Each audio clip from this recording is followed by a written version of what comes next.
राजस्थान आयुर्विज्ञान संस्थान रिम्स बहुत बढ़िया ऐतिहासिक बिल लाए हैं, बहुत बढ़िया बिल लाए हैं। पहले भी मैंने कहा था कि साहब बकरे और नाम शेर राखियो है, पर साहब इसके अंदर जब इसकी पूरी संरचना देखी, इसके अंदर जब गवर्निंग काउंसिल देखी, किस तरीके से किन किन लोगों को आप अपॉइंट कर रहे हैं, वो तमाम चीजें देखी, तो लग रहा है कि धीरे धीरे आने वाले समय में ये सदन और यहां बैठे तमाम सदस्यों की आवश्यकता को भी हम खत्म कर देंगे। एक भी जनप्रतिनिधि को उसमें आपने जगह नहीं दी। वाकई ये बहुत गंभीर विषय है।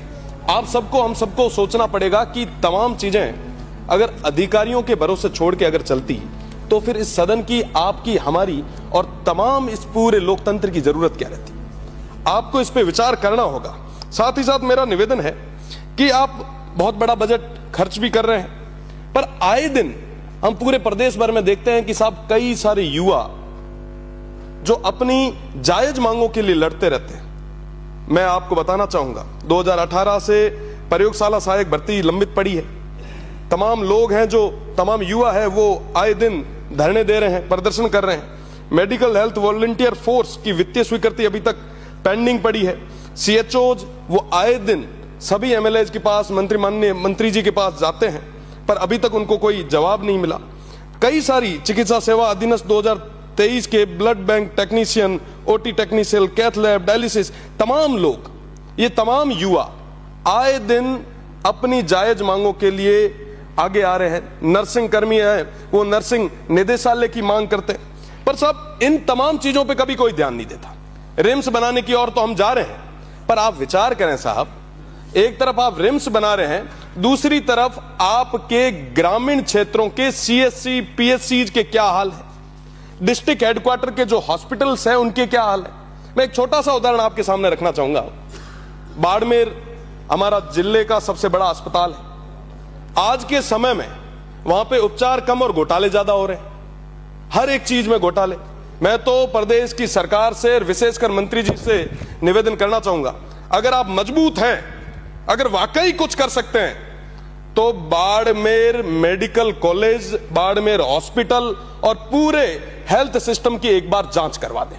दूध का दूध, पानी का पानी हो जाएगा। आपकी CHC, PSC कमजोर है, जिसके कारण आए दिन डिस्ट्रिक्ट हेडक्वार्टर पे लोड बढ़ता है। डॉक्टर्स तो पहले से ही कम है।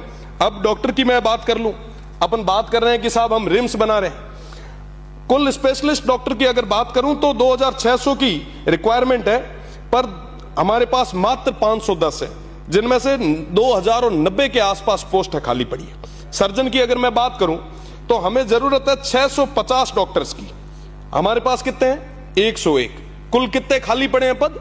500 गुण 50।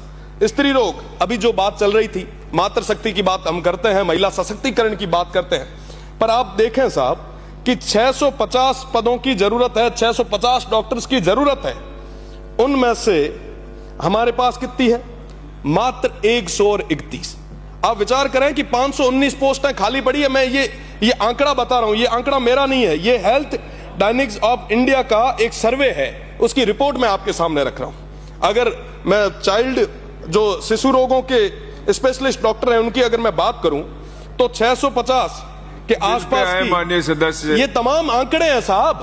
आप रिम्स बनाएं, आप रिम्स बनाएं, हम आपके साथ में हैं। अगर आप कोई नवाचार, मेरा निवेदन है सभापति महोदय, आप कोई नवाचार करें, हम आपके साथ रहेंगे, पर कम से कम जो निवेदन है, और बहुत सारे मुझे आपका संरक्षण चाहिए साहब। मेरी बात मुझे पूरी करने दें। आप बनाएं, आप निश्चित रूप से बनाएं, पर आप जो पहले से जो व्यवस्था है उसको मजबूत तो करें। मैं बाड़मेर से आता हूं, सीमांत क्षेत्र से आता हूं। मेरे क्षेत्र का गडरा जो ब्लॉक है, उसके अंदर सबसे ज्यादा जरूरत है हेल्थ की।